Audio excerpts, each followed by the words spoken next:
setelah Perang Jawa, kemudian Perang Padri, beberapa pemberontakan terhadap kolonial Belanda, mereka baru sadar bahwa Islam sebagai sebuah kekuatan politik ini lebih berbahaya. Tapi kalau sudah dasarnya agama ya, yang tersinggung soal keyakinan, yang pernah saya jelaskan soal ideologi kafirisme bahwa ini adalah penguasa itu orang asing, ikatan emosional itu akan segera muncul kuat menyatukan jiwa-jiwa mereka. Sehingga itulah menurut saya energi perlawanan Perang Jawa yang demikian besar, hampir 10 Jawa. Nah, khilafah ala minhaji nubuwah juga suatu saat akan terbentuk, sejarah akan bergerak terus ke arah itu untuk menemukan energi hadis ini bertemu dengan perkembangan histori. Itu yang Buya Hamka itu sakit hati itu. Buya Hamka itu pernah bilang, sangat wajar kami itu menginginkan negara menjalankan syariat Islam. Wong perjuangan kami itu sejak zaman kolonial sampai sekarang itu terusan untuk membangun memerdekakan negara ini. Nah, tiba-tiba negara ini dibangun atas dasar fundamen tidak pro syariat Islam. Ya sakit hati.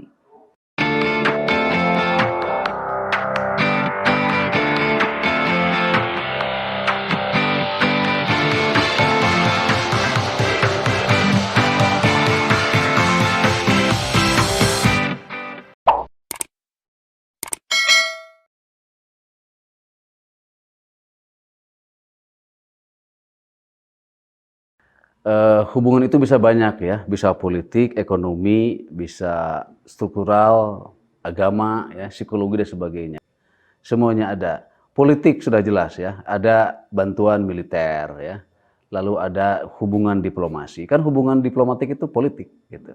Bahkan kan sejak kerajaan Sriwijaya kan, waktu Sri Indra Warman berkomunikasi dengan Umar bin Abdul Aziz ya, minta bantuan, minta guru, ulama, utusan dan sebagainya.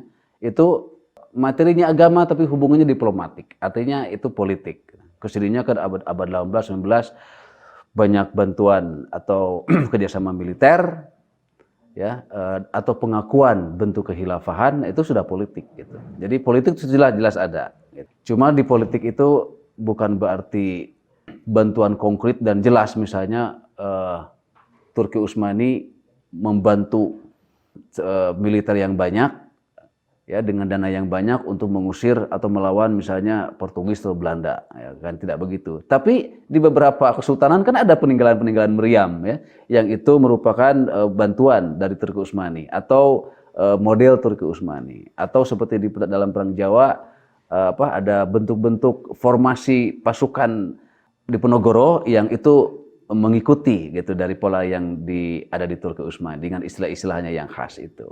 Itu artinya politik ada menurut saya. Intinya itu sudah jelas. Ekonomi ya, ketika Turki Utsmani memberikan bantuan dana, itu artinya ekonomi gitu.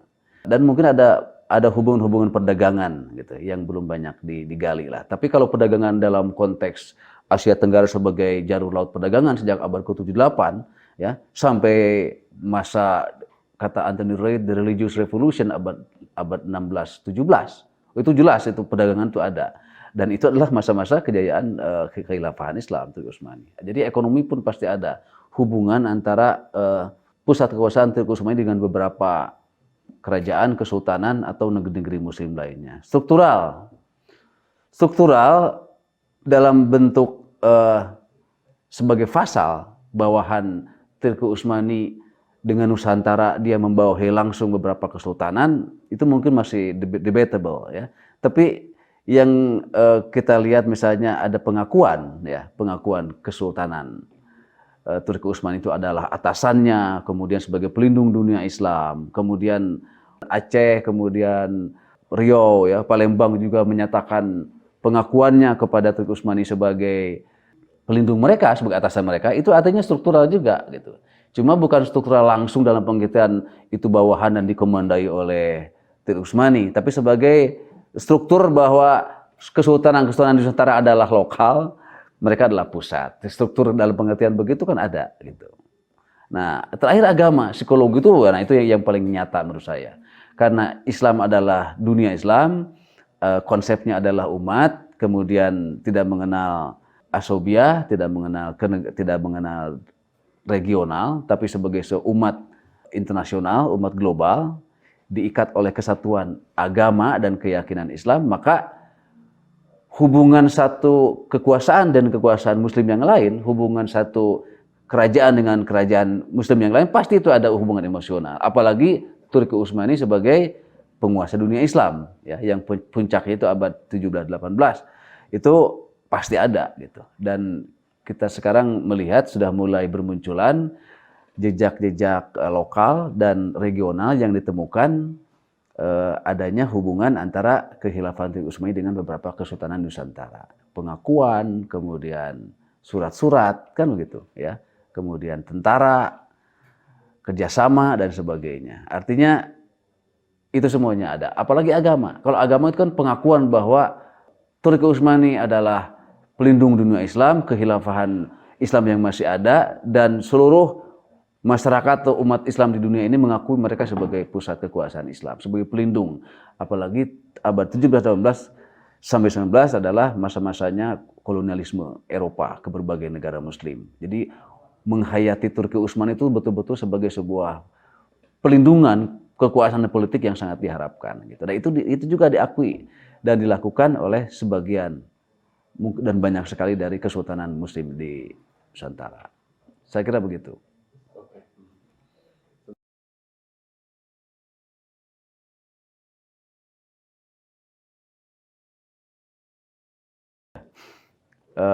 Ini konteksnya global ya. Jadi kalau melihat motivasi kedatangan VOC ke Nusantara itu jelas bagi saya motivasinya dua.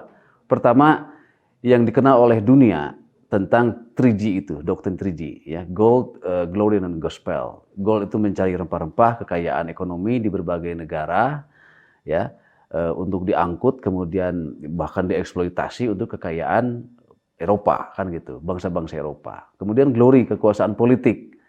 Saat itu sedang musim kolonialisasi di mana-mana, kolonialisme. Dan kita tahu negara-negara dunia ketiga itu pada merdeka pada pertengahan abad ke-20. Nah, sebelumnya itu negara-negara Eropa ya, Perancis, Itali, kemudian Belanda, Inggris ya, itu Spanyol mengembangkan kolonialismenya di mana-mana gitu.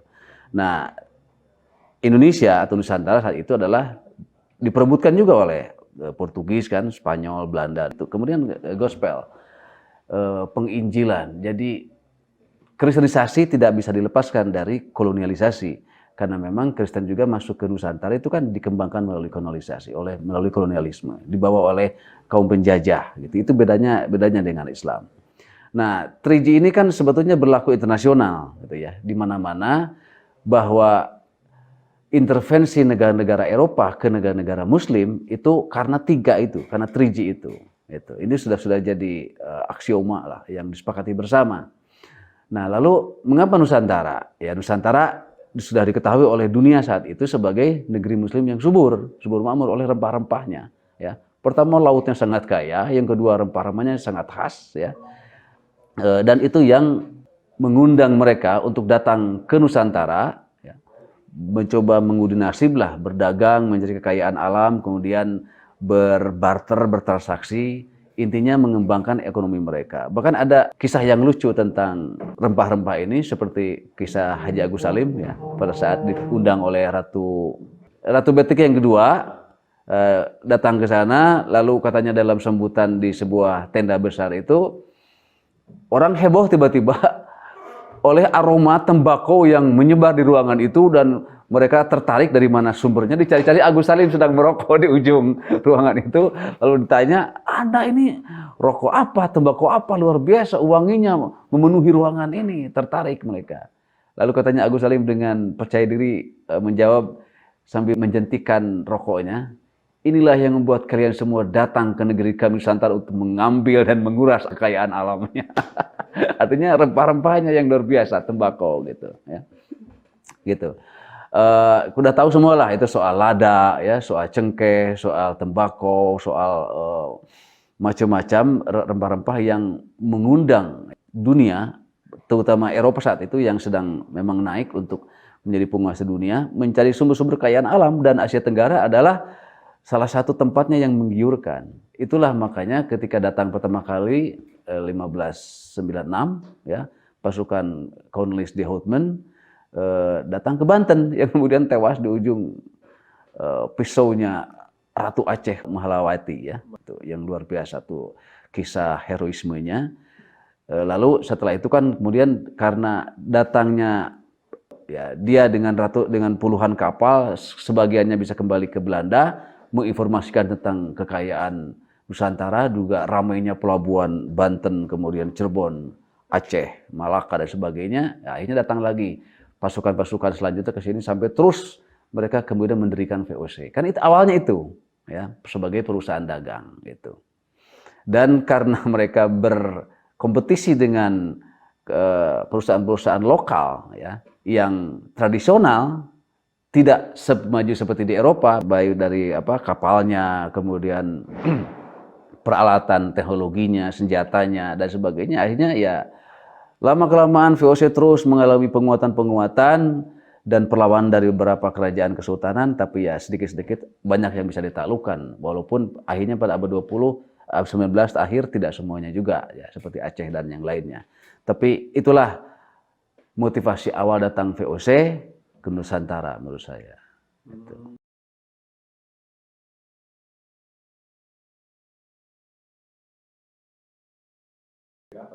Ya, kan itu persaingan dagang gitu ya. Jadi karena saat itu abad 18 19 belum ada ikatan kesadaran negara Indonesia, kemudian sebagai sebab sadar setanah air belum. Negara kan baru negara-negara tradisional, negara-negara lokal yang masing-masing berdiri dalam bentuk kerajaan-kerajaan yang mereka tidak merasa saling bersatu gitu. Jadi ketika ada intervensi luar masuk ke situ, kemudian membantu mereka, mengembangkan mereka untuk menaklukkan kerajaan lain yang bisa mereka diterima. Disitulah VOC itu mendapat keuntungannya. Misalnya persaingan antara misalnya Aceh dengan Malaka, atau misalnya kalau di Jawa Cirebon dengan Demak, misalnya dengan Tuban, Pasuruan, Gresik dan sebagainya, atau Mataram dengan Pajang misalnya. Jadi semua kerajaan-kerajaan itu kan masih negara dalam bentuk local state gitu, negara lokal yang tidak ada merasa persatuan bahwa ini adalah Nusantara, bahwa ini adalah negara. Jelas kalau Indonesia belum ada ya. Jadi kesadaran sebagai kerajaan bersama di wilayah Nusantara itu kan belum ada. Jadi ketika persaingan ini muncul, kemudian masuk VOC, memprovokasi atau memberikan bantuan, ya bisa diterima dengan mudah. Saya kira sosiologisnya itu begitu. Karena itulah kemudian ada beberapa kerajaan yang pro dengan VOC, membantu Belanda, membantu kolonial, kemudian saling menyerang antar kerajaan sebagainya. Menurut saya itu semuanya wajar saja. Dan baru mulai muncul kesadaran bersama itu ya ketika komunikasi makin terbuka ya, informasi makin terbuka, terutama jemaah haji yang ke Mekah, ke Madinah, ke Haramain itu makin banyak, kemudian mereka saling bertukar informasi dan memunculkan kesadaran bernegara di situ melalui para ulama Islam.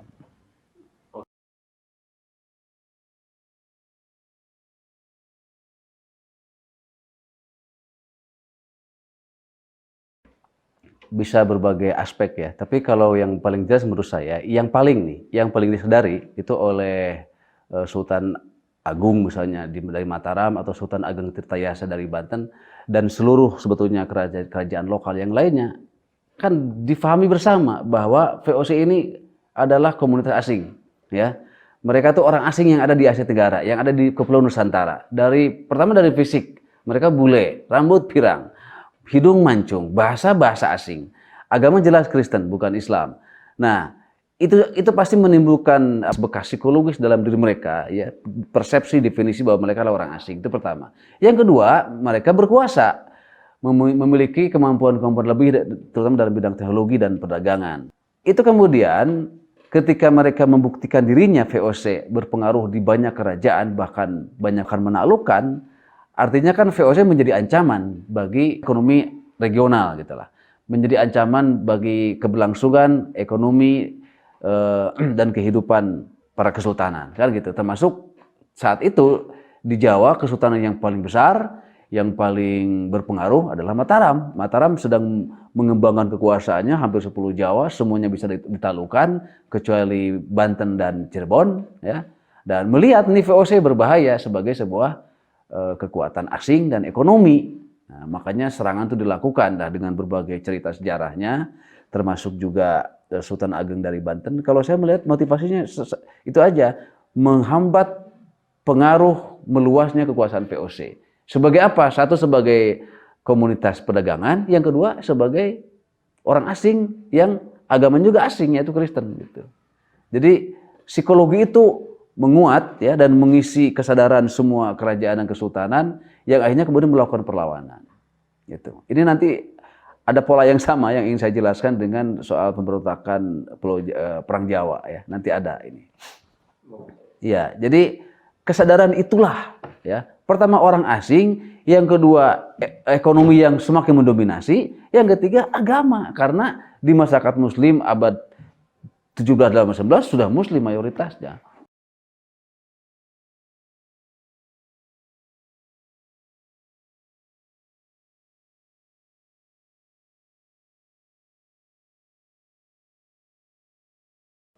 Kalau pemberontakan Pangeran Diponegoro kepada kolonial dasarnya karena tanah, karena soal patok, ya, soal tanah yang tergusur. Tolong jawab pertanyaan saya.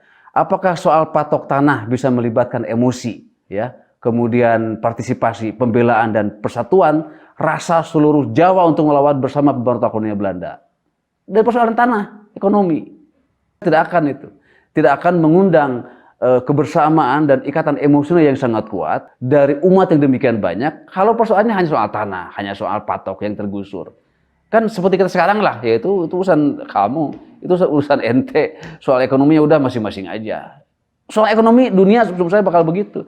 Tapi kalau sudah dasarnya agama, ada kesamaan emosi agama ya yang tersinggung soal keyakinan atau yang pernah saya jelaskan soal ideologi kafirisme bahwa ini adalah penguasa itu orang asing, kolonial dan itu orang-orang ya mereka orang kafir, itu ikatan emosional itu akan segera muncul kuat menyatukan jiwa-jiwa mereka.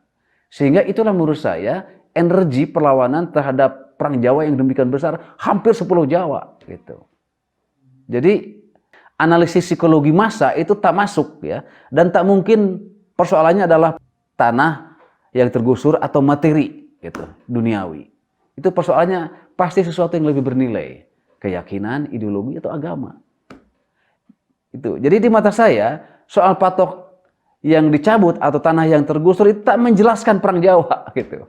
Karena hanya alasan materi, hanya alasan benda, alasan seperti itu tidak akan menggugah masyarakat Jawa untuk bangkit bersama-sama melakukan perlawanan kepada kolonial Belanda.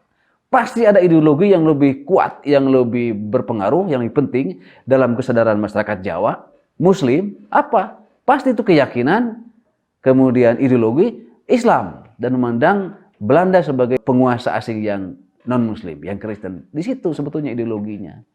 Menurut saya itu yang tidak terjelaskan oleh para sejarawan lain. Dan catat satu lagi, dalam sejarah nasional tidak ada ulama yang berjuang melawan kolonial karena alasan duniawi. Cari di mana faktanya menurut saya. Semua alasan duniawi itu hanya sebagai trigger saja, pemicu. Tanah yang tergusur, harga yang ditekan, ekonomi yang dirugikan, semuanya hanya trigger saja. Di dasarnya itu kurang ajar, ini penguasa kafir, Kristen kan begitu. Yang harus diusir dari Nusantara ini. Jadi sudah pengusaha asing, agamanya non-muslim, kemudian emosi keagamaan muncul, situ menjadi ideologi perlawanan dan itu yang menjadi dasarnya seluruh perlawanan kepada kolonial Belanda itu. Nah, itu penting. Jadi itulah kekuatan ulama dan santri di Indonesia, mengapa sampai bisa mengusir kekuatan penjajah Belanda. Kalau alasannya hanya teknis, hanya tanah, hanya kerugian ekonomi, hanya administrasi pemerintahan, menurut saya tidak akan sedahsyat itu perlawanan-perlawanan para ulama, terutama pada abad 19 itu. Bagaimana perang Aceh bisa dijelaskan hanya sebagai gangguan misalnya pemerintah Belanda terhadap kerajaan Aceh, Kesultanan Aceh? Nggak mungkin. Ada ideologi yang lebih kuat dari itu, bahwa mereka adalah musuh-musuh agama, musuh-musuh Islam, kolonial asing yang merebut hak hidup dan melakukan penjajahan kepada masyarakat Muslim. Menurut saya itu yang sangat penting untuk dijelaskan.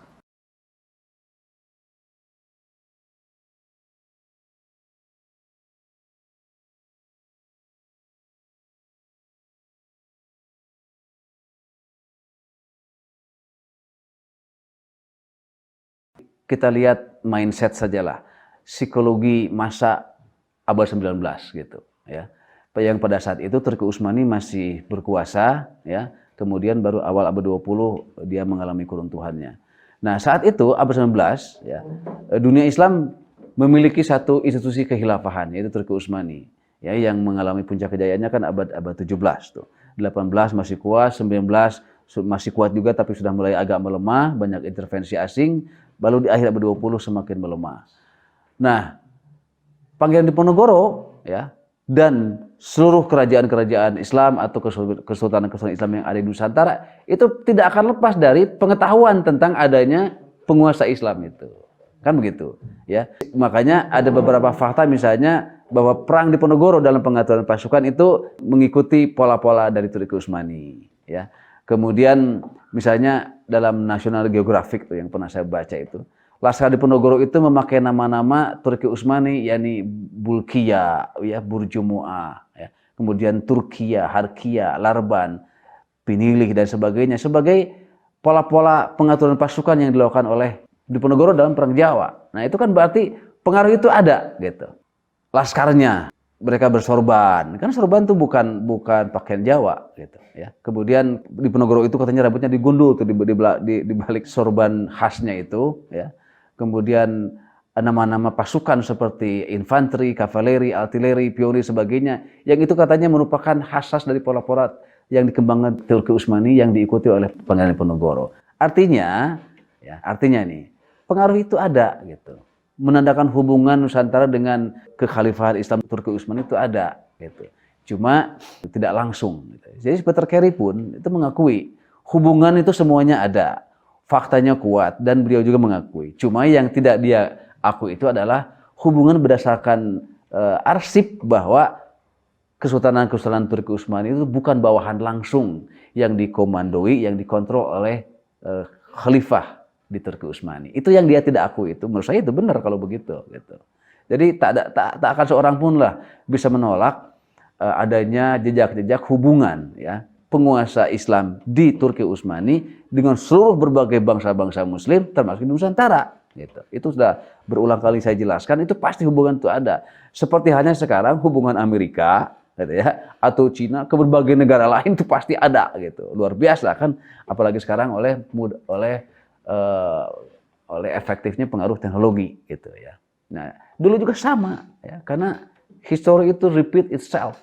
Sejarah itu hanya mengulangi saja, berulang dari pola-pola lama, hanya bentuk-bentuknya yang berbeda, gitu. Jadi gini ya, kalau menurut saya nih, ini mungkin pembacaan psikologis sejarah yang dalam gitulah, ya. Jadi sebetulnya tahun 1945 atau abad ke-20 itu bisa jadi bermula dari kebijakan kultur stelsel itu. Gimana kaitannya tuh? Gimana hubungan? Jauh sekali.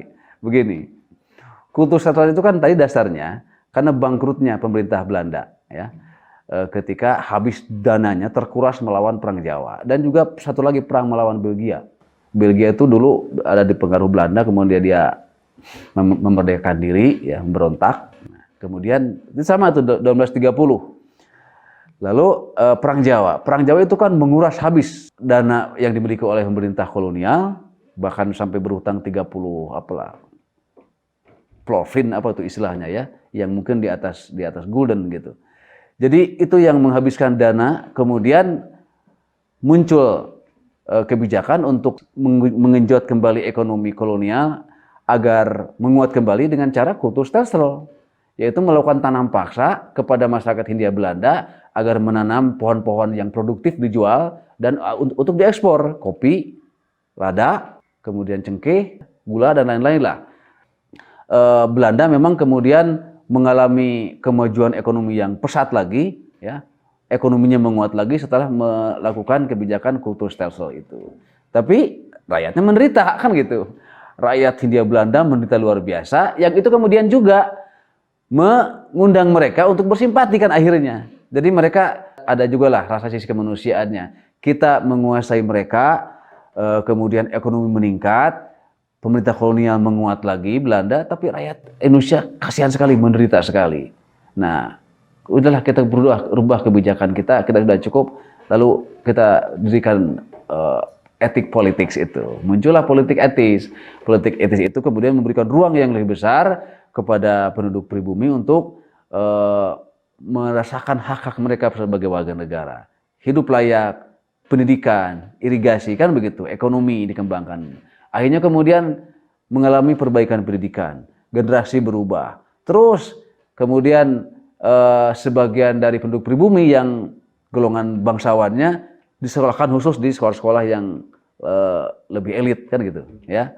Nah, dari situ tanpa terasa itu muncul generasi intelijensia. Soekarno, Muhammad Hatta, ya Syahrir. Itu dari situ muncul generasi baru lulusan sekolah Belanda yang kemudian menjadi tokoh-tokoh pergerakan, tokoh-tokoh nasional yang akhirnya kemudian berujung pada kemerdekaan. Itu kaitannya kalau menurut saya itu. Jadi itu psikologi sejarahnya bahwa dampak-dampak tanpa sadar lah. Cuma itu jaraknya panjang sampai Indonesia kemudian merdeka. Ya tentu saja dengan berbagai cerita teknis sejarahnya ya, dan politiknya. Tapi menurut saya ada kaitannya itu. Jadi kalau misalnya, jadi menarik begini ya. Jadi sebetulnya psikologinya nih, psikologi sejarah, itu bisa ditarik bahwa sebetulnya peran Diponegoro berperan menyumbang kontribusi terhadap kemerdekaan Indonesia. Ke situ jadinya kalau kita tarik dua abad sejarah itu. Betul enggak? Karena kan gini logikanya. Perang Diponegoro, Belanda rugi, dananya habis, kan begitu, hampir bangkrut. Lalu muncul kebijakan kulturstelsel, tanam paksa. Masyarakat dipaksa untuk menjual dan berkebun, bertani hanya yang produktif saja, yang menguntungkan Belanda untuk menutupi kembali kekurangan ekonominya. Berhasil kan? Kemudian dari situ menimbulkan simpati. Kasihan ternyata dampaknya rakyat sangat menderita. Rubah lagi menjadi kebijakan politik etis. Akhirnya penduduk pribumi diberi kesempatan untuk bersekolah, meningkatkan pendidikannya, wawasannya, kehidupannya yang layak dan sebagainya. Akhirnya muncul tuh tanpa terasa golongan yang disebut dengan kelas menengah, kelompok intelijensia awal 20 yang itu justru menjadi cikal bakal tuh gerakan-gerakan kemerdekaan gitu.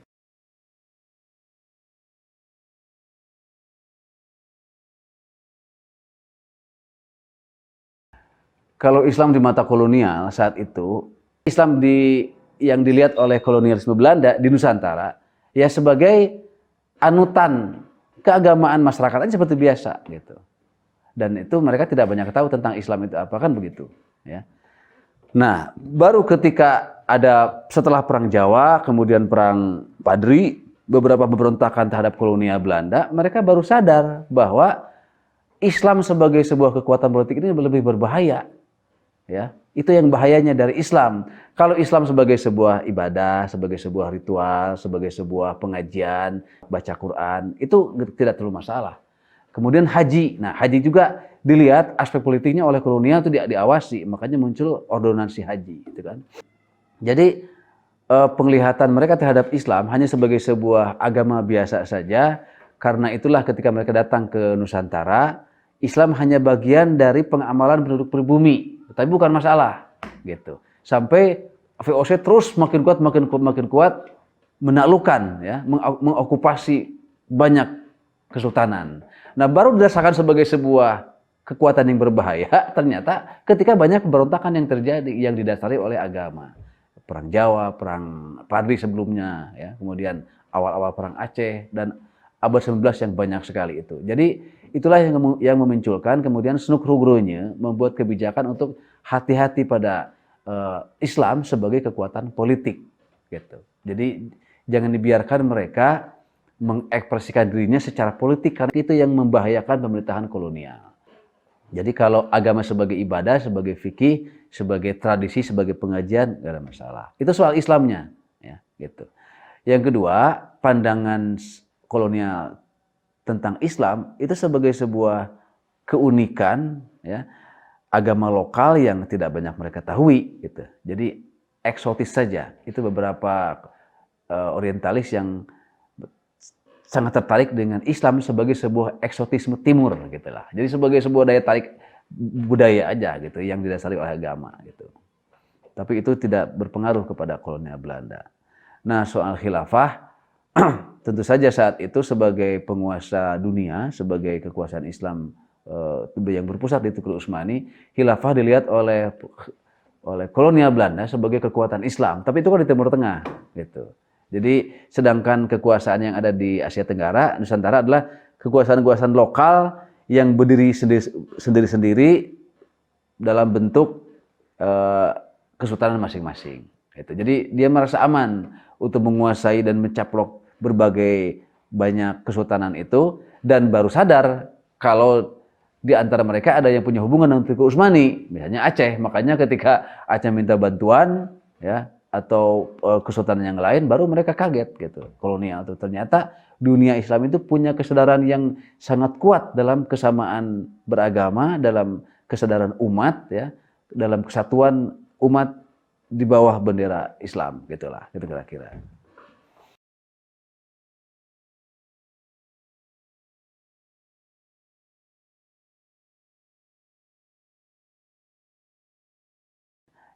Kan ini kemunculannya gejala organisasi. Sedangkan organisasi itu adalah gejala modern, gitu. Jadi kehidupan berorganisasi adalah kehidupan gejala modern. Maka kemunculan gerakan-gerakan modern Islam awal abad 20 tidak dipisahkan dari kesadaran modernitas, gitulah.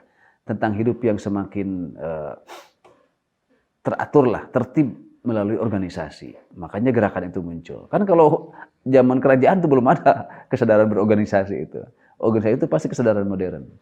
Nah, itulah yang menjelaskan mengapa muncul SDI, muncul Syarikat Islam, muncul Al-Irsyad, kemudian muncul Muhammadiyah, muncul terus NU, Persis. Semuanya organisasi dengan dikelola secara modern, menggunakan aturan-aturan organisasi yang kemudian menjadi sebuah gerakan dan kesadaran bernegara di awal abad 20 yang menjadi cikal bakal kemerdekaan.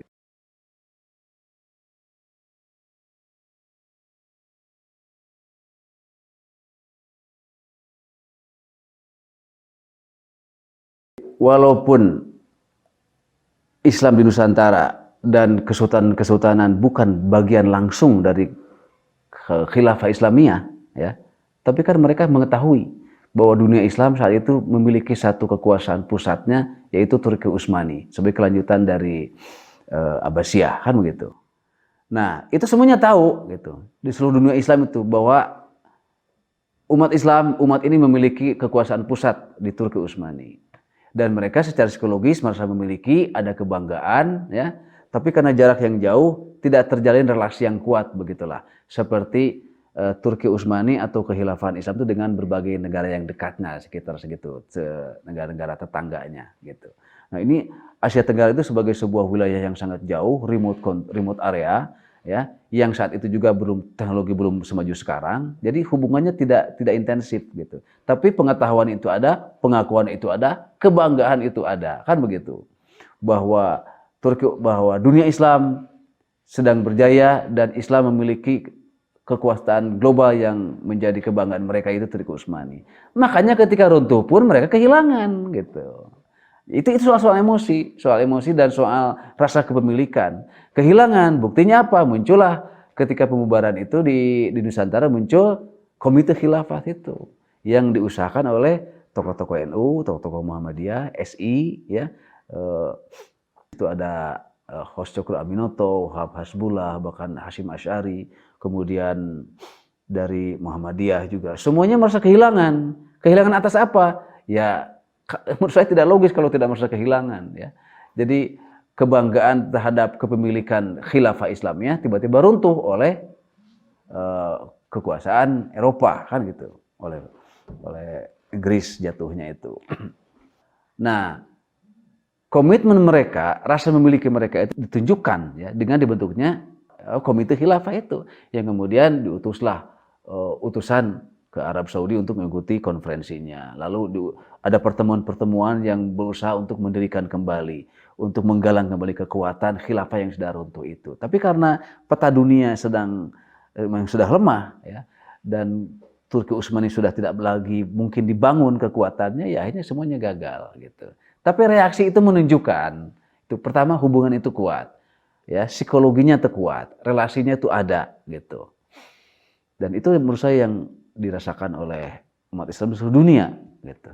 Dan sampai sekarang masih ada sekarang di kalangan umat yang masih tetap kehilangan atas kerinduan kebersatuan umat Islam dunia itu. Sebagainya sudah ada yang tenggelam melupakan dan sudah menerima Barat, ya, menerima demokrasi, menerima sekularisme, menikmati apa adanya. Sebagian lagi umat ada yang terus merindukan itu untuk bangun kembali, bangkit kembali. Gitu. Sebagai umat Islam tidak ada salahnya, malah diperlukan, kan gitu. Hanya problematik itu sebagai bangsa, ya, karena ada perbedaan-perbedaan kesepakatan lah soal bentuk kesepakatan bernegara, itu aja, sederhana. Nah, karena di kalangan Islam ini kesadaran bersejarahnya tinggi, ya, akhirnya tuntutan bersejarah itu terus menuntut mereka untuk melanjutkan, ya, merenovasi, meneruskan perjuangan-perjuangan zaman lampau yang pernah dilakukan. Termasuk ketika khilafah runtuh, aspirasi untuk mendirikannya akan terus muncul, gitu. Makanya kalau dihubungkan dengan prediksi Rasulullah menjadi nyambung. Ya, kayak ginilah kata Rasulullah, suatu saat Konstantinopel akan jatuh, kan gitu ya. Sebaik-baiknya pemimpin adalah yang menaklukkannya. Nah sama, jadi hadis itu menuntut umat untuk terus mencari dan menemukan, bahkan memunculkan diri untuk membuktikan apa yang diprediksi oleh Rasulullah. Terus berganti-ganti, akhirnya kepada Muhammad Al-Fatih itu. Nah sekarang juga sama. Cuma saya nggak tahu ini bacaan apa yang begini. bahwa tuntutan kekhilafan akan terus muncul sampai prediksi Rasulullah khilafah alamin haji nubuwah itu terjadi. Pasti itu. Jadi ini prediksi Rasulullah, ini hadis, ini gerakan masanya menyambung gitu menjadi sebuah energi yang menyatu. Allahu Akbar. Nah, gitu menurut saya pasti insyaallah. Ya, kan gini. Kejayaan Islam itu bukan di Quran, bukan di agamanya, tapi kan di perilaku umatnya. Sejarah terus menyeleksi umat untuk menjadi pemimpin yang akan membuktikan hadis Rasulullah itu. Nah, khilafah alamin haji nubuwah juga suatu saat akan terbentuk. Sejarah akan bergerak terus ke arah itu untuk menemukan energi hadis ini bertemu dengan perkembangan historis. Gitu akhirnya menjadi terwujud. Kapan wallahu a'lam.